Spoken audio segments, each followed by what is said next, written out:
What's going on, everybody? Hope everybody's feeling good. Hope everybody's doing well.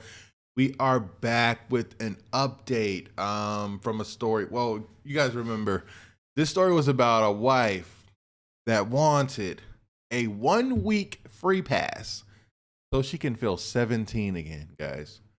Yes. I want a 1 week free pass so I can feel 17 again with her first boyfriend. It's ridiculous. The guy, OP, he kicked her out. He did what he had to do. But later, she was dying of cancer.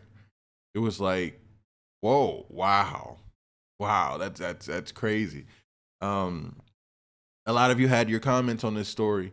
And in this update, he does mention some things that were said in the comments, and he wants to update on some things. So, guys, if you did not hear that story, I'm going to play it first. I'm going to play the original first.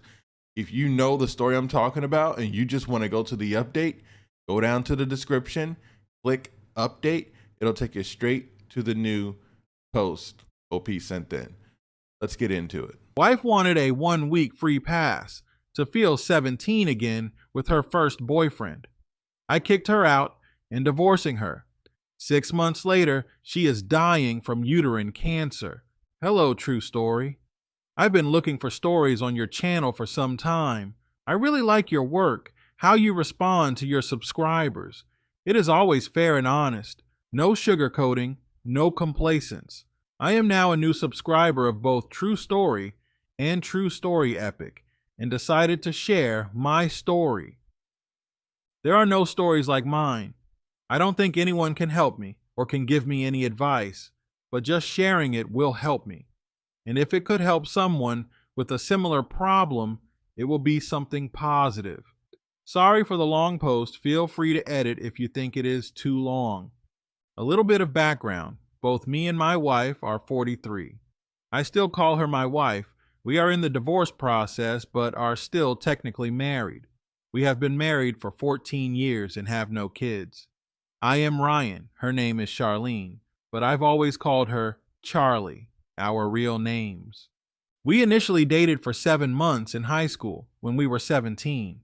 I was a confident young man, being in the wrestling team and all, but with the girls, I couldn't put two words together like an idiot, or like most 17 years old boys. So, she was the one flirting with me. She was my first girlfriend. At the time, Charlie was dating a football jerk just before me. It seems she likes the sporty type. It was only for about 2 months, and she broke up with him for me. He didn't take it well and was trying to win her back. On the last day of school, before the Christmas break, my high school was giving a party in the gymnasium. I was talking with a buddy when I saw that Charlie's ex-boyfriend was a little too close to her. She was doing nothing to push him away and gave no sign of being uncomfortable. I immediately put myself between them, pushing him away. I looked in his eyes and said, "Excuse me, but that's my girl." About half an hour later, I was returning with some iced tea for me and my girl, and there he was again, with his hand on her shoulder. It was clear that he was waiting for me to be temporarily away to make a move on my girl. I grabbed the small finger of the hand on my girl's shoulder and pulled it hard, almost breaking it. I let it go only when he started to scream. He was furious but instantly calmed down when he saw my face. I was ready to beat him to a pulp at the slightest provocation, and he knew that I would have done it. He shouted, "Are you crazy? The playoffs will start next Saturday. I will need both hands." "Touch my girlfriend again and I will break both arms," I responded. Charlie looked at me and said in a crying voice, "Are you crazy?" I took Charlie by the hand and we went outside. She started with, "What were you trying to do? I could have died of embarrassment." I stopped her and said in a slow and low voice, "If I ever find you with a guy touching you, we are done." "What?" she responded. "Is it some kind of joke? What do you want to prove? We weren't doing anything." "Yes, you were doing something," I responded. "It is called testing the waters. It starts with getting closer to a girl. If she doesn't say anything and seems to enjoy your presence, you can move closer, Touch her innocently and put your hand on her shoulder. If she still doesn't say anything, the next move will be more daring, and so on. I told her that it is her responsibility to keep the other boys at bay. If she loves me as her boyfriend and values our relationship, she must take an active role in working to improve and protect our relationship. She was not okay with that, saying that I could not just beat people for being too close to her. I responded that I did not beat him and that she's twisting what I said. All you had to do when he put his hand on your shoulder was take a step back or gently remove his hand. If you had done this, I should not have taken action. We argued for the next half hour. It was not the first time we had that kind of argument. The last one was 2 weeks prior. She wanted to go to a party out of town, joyriding with a bunch of her girlfriends. I told her that when you are in a meaningful relationship, you don't go to this kind of party without your boyfriend. We had a very hard discussion. She finally didn't go, but her attitude changed after that. We were arguing and arguing. I finally said, "Fine, have it your way then. You're free now," and I just left. She went after me, crying my name, asking me to come back. I didn't turn back. I had enough of her saying that I am insecure, did not trust her, and that I'm too controlling. I started to walk home with a mix of emotions. I was sad, but mostly angry. When I arrived home, I realized that I left without the car. My parents were there waiting for me. They knew what happened. Charlie's parents had phoned them earlier. My mother was furious with me for leaving my girlfriend stranded at the party and coming home without the car, her car. My father said gently to my mom to calm down. He's going to walk back with me to bring her car and have a man-to-man talk with me. It's about a 40 minutes walk from my house and my high school, and it was an awakening walk. My father and I talk and talk. We understand each other and share secrets. I told him what happened at the party, and he responded that I was 100% in the right. He told me that women don't value love like us men. They see us as providers, good husbands, good fathers, and potential good earners. Men only seek a woman that will love them. That's all they ask in a relationship. The rest will take place naturally, but love is the foundation. For the women, it is transactional. They search for the better deal without being in love, but can settle for less than what they want and eventually cheat. I was stunted by my father's statements. "How can you say that I fired back at him? You and mom are happily married for 25 years. 23, he corrected and forgot about the happily. I froze and stopped walking. For me, my parents always were the symbol of a good marriage. He then added, "Son, I will tell you something that I haven't told anybody. Your mother cheated on me 15 years ago. I was stunted. It was like he had told me that we found life on the moon. I asked him why he didn't divorce her. He responded, "For you and your brother. You were just 2 and 4 and needed your mother. Initially, I threw her out and was searching for a lawyer. After 2 days, her parents came with her to our house with a postnuptial. She said that it was a mistake and will never do that again. She said that she loves me and will now be the best wife a man could dream of."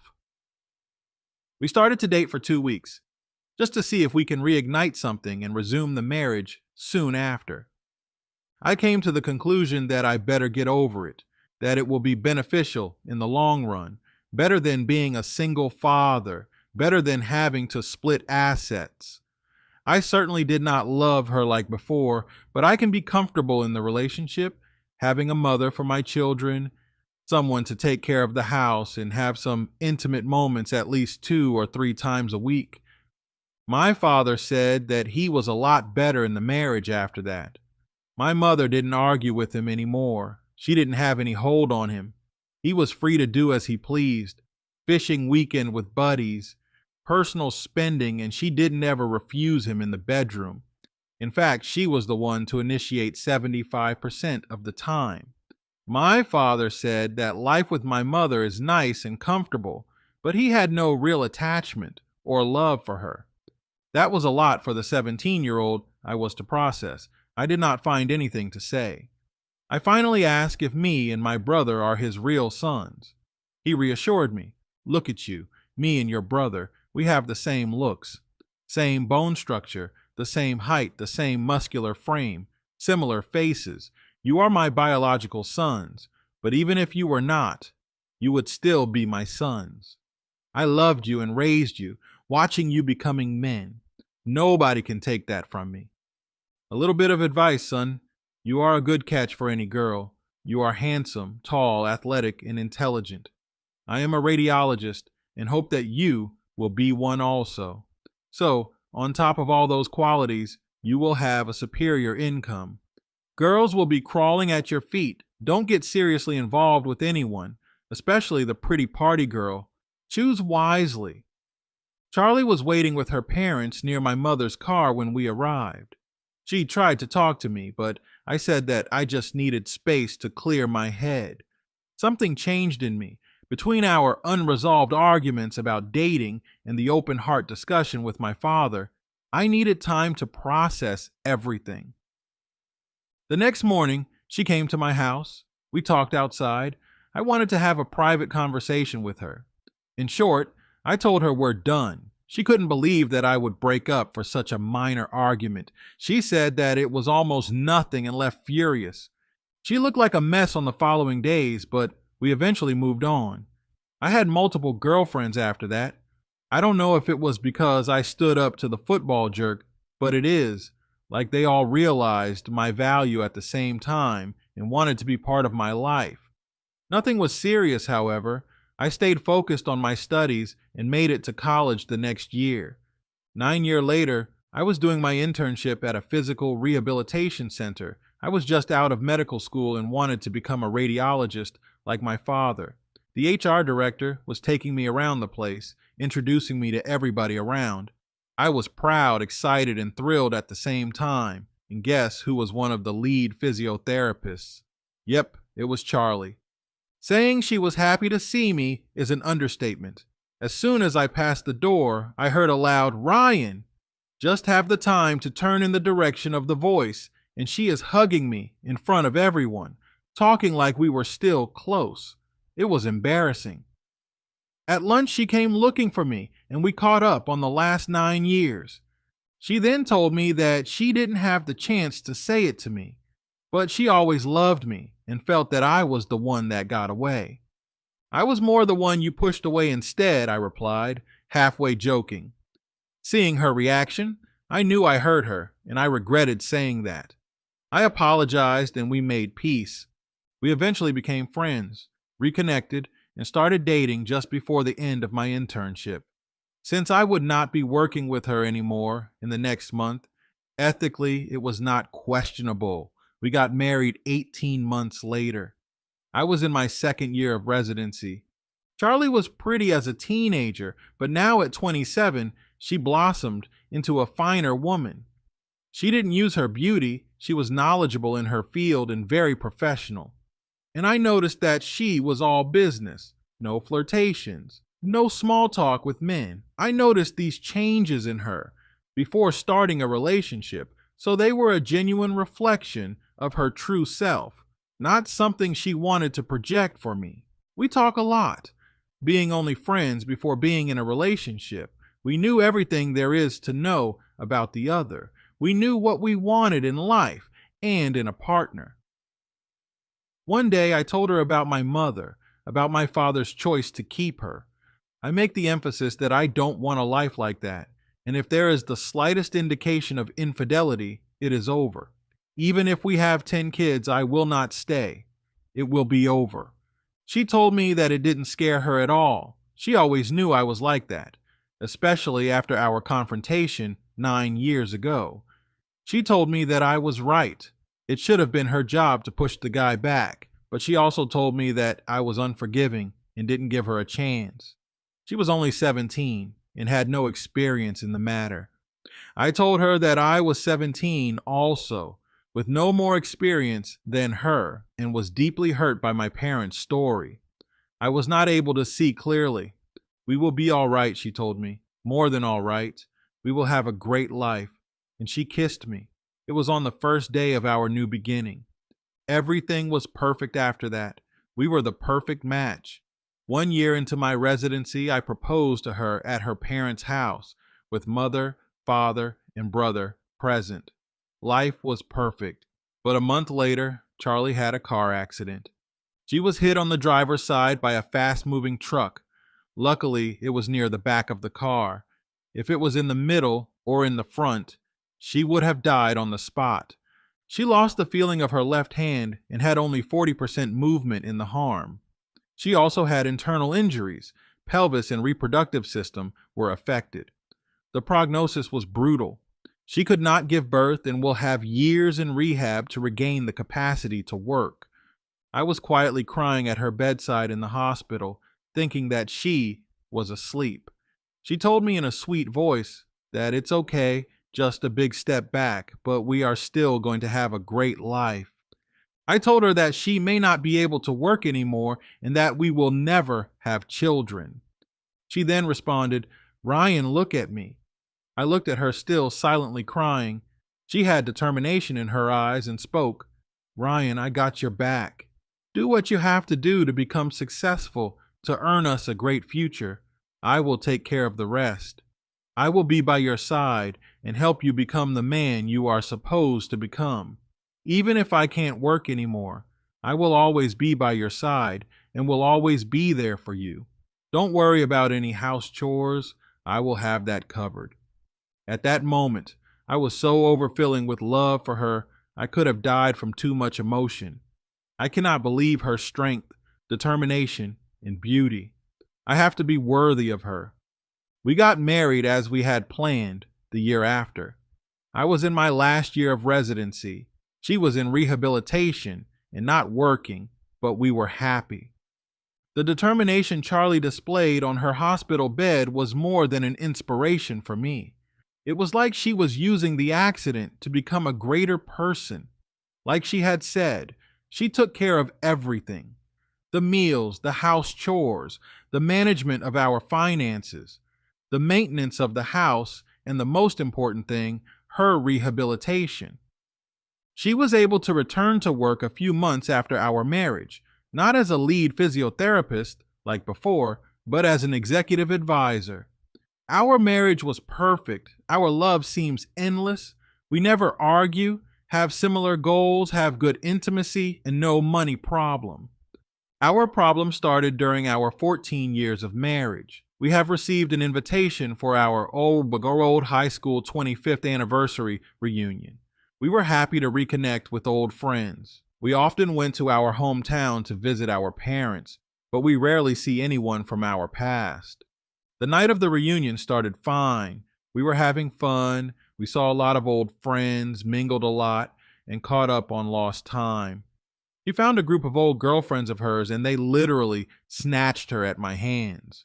At first, I found them cute. They were overjoyed to have found themselves and were acting silly, like teenage girls.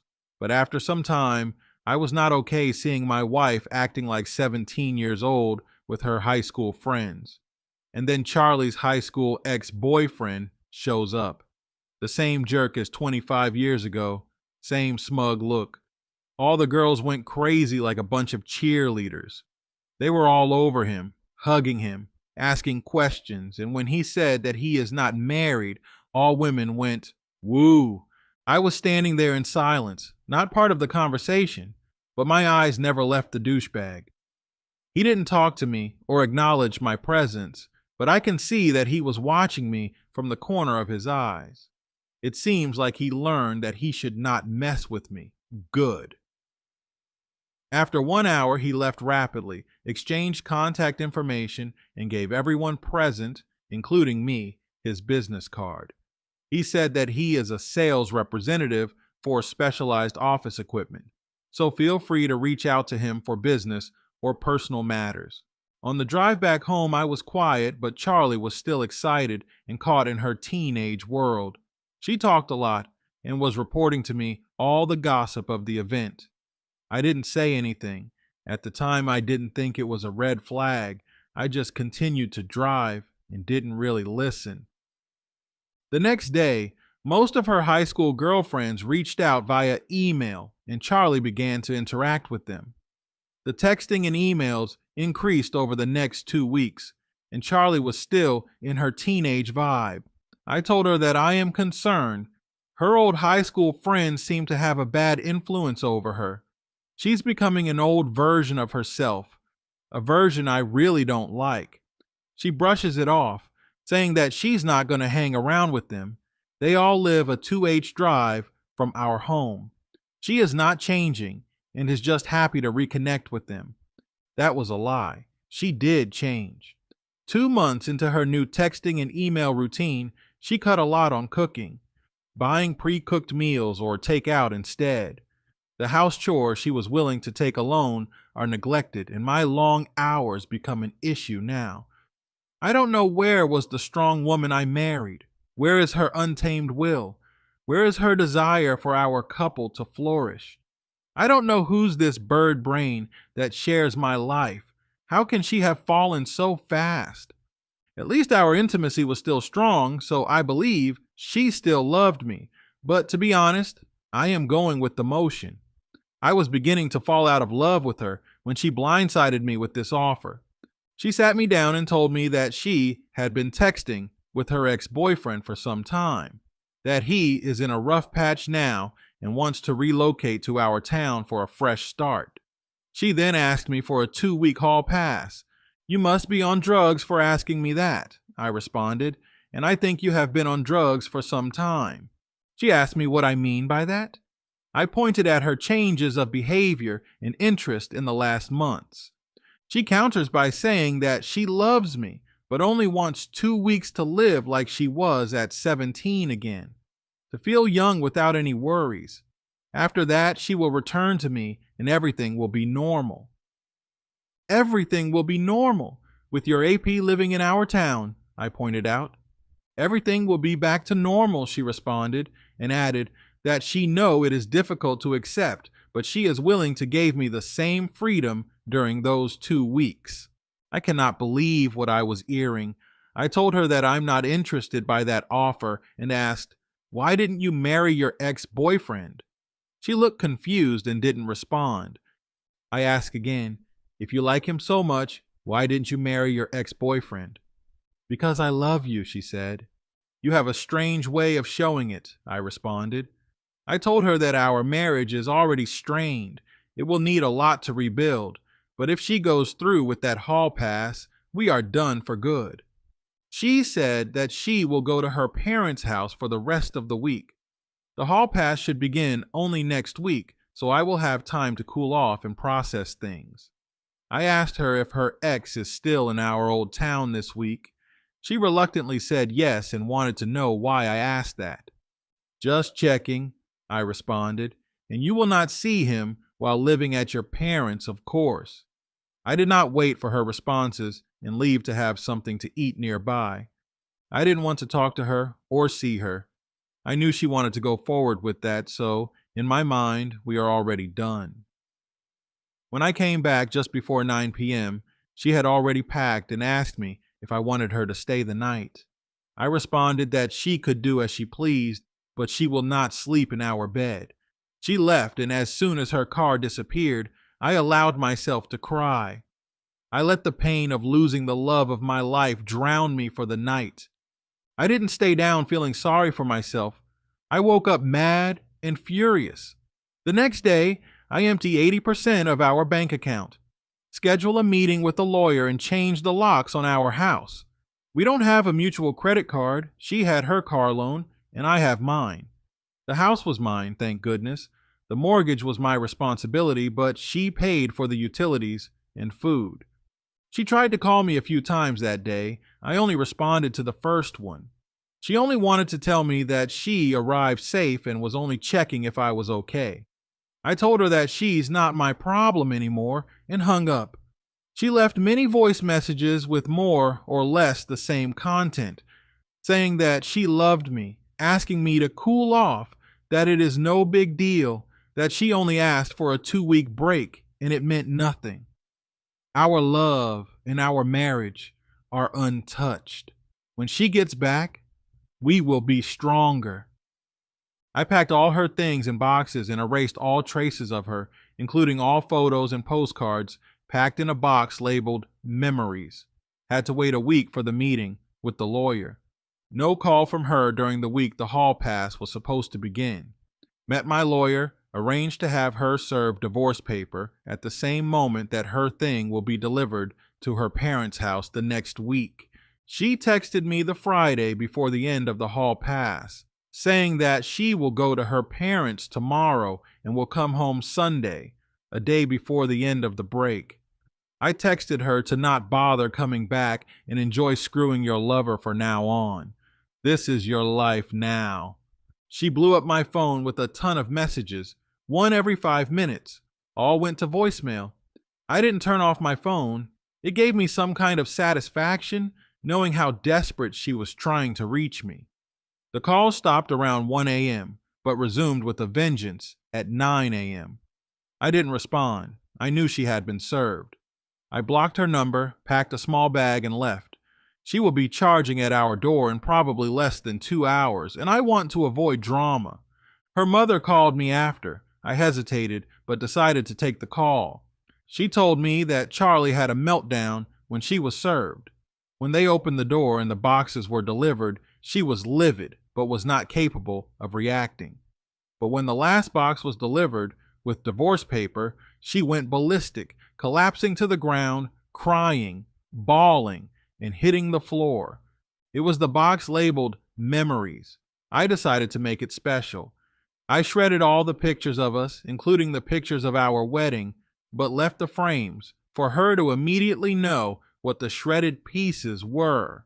The divorce papers were in that box, with my wedding band stuck on the top of the envelope.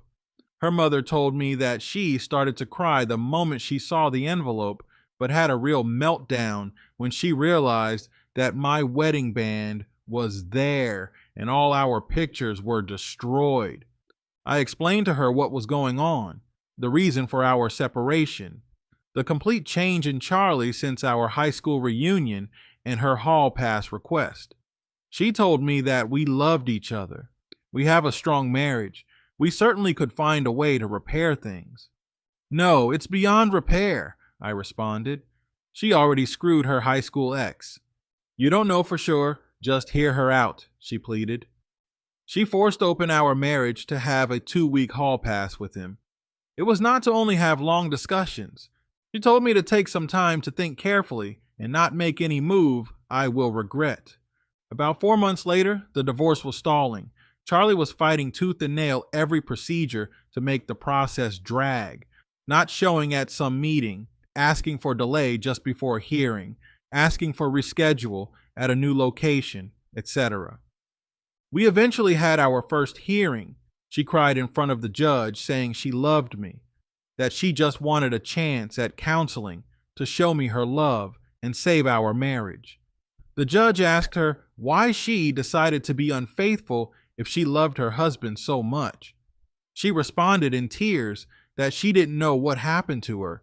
She had some sort of blackout or depression and reverted to her teenage years. She just snapped out of it when she saw my wedding band and our shredded pictures. The judge must have been moved by her plea. He decided that we will do counseling 2 times per week during 5 weeks.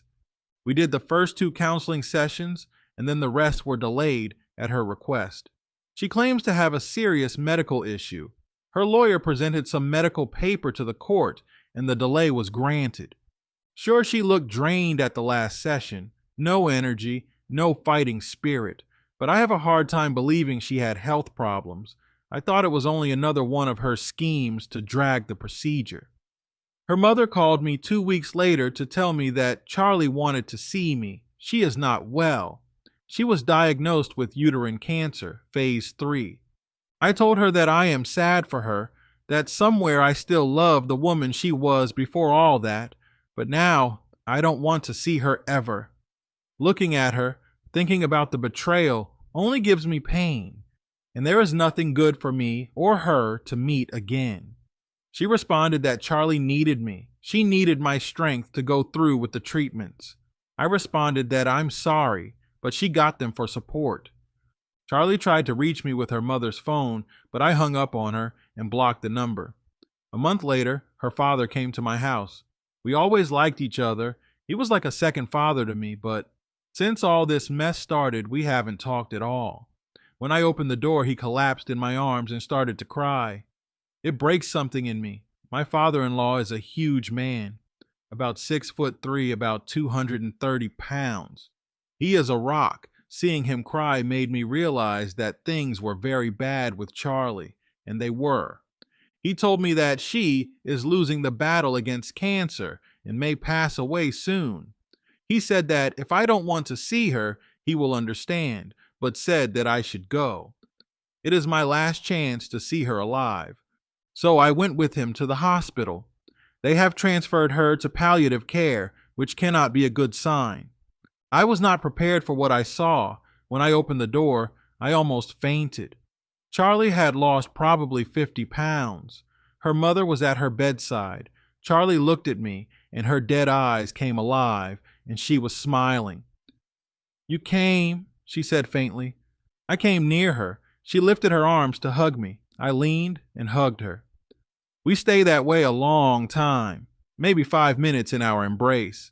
I finally pulled back, saying that she must rest. "Ryan," she began.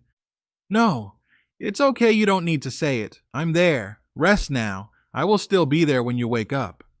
Later, I was asleep on the side of the bed and woke up to Charlie passing her fingers through my hair. She seemed to sense that I was awake and said, "You gave me the biggest gift. Thank you, Ryan. I love you so much. I know you're not the forgiving type. I don't deserve you or your forgiveness, but Ryan..." "Charlie," I responded, "you don't need to say that. Don't waste your energy." "No, Ryan, I need to tell you this. I am sorry. I don't know how it happened. I just blacked out, not thinking about my love for you, not thinking about life, swept away by something in me that I didn't know was there. Even if I was not aware at the time, it must have been the cancer eating me and making me do things. I have always loved you and will always. You were the only man I ever loved." After that, she was exhausted and fell asleep. She woke up moments later and pointed at my mother. She was carrying a box, the memories box. The same box with the shredded pictures and divorce papers Charlie had received on that cursed day. "We had reprinted all the pictures we could find," her mother says. "Unfortunately, your wedding picture is not the original. We were not able to find the photographer. He's probably out of business." She then put my wedding band in Charlie's palm. Charlie was still holding my hand with surprising force.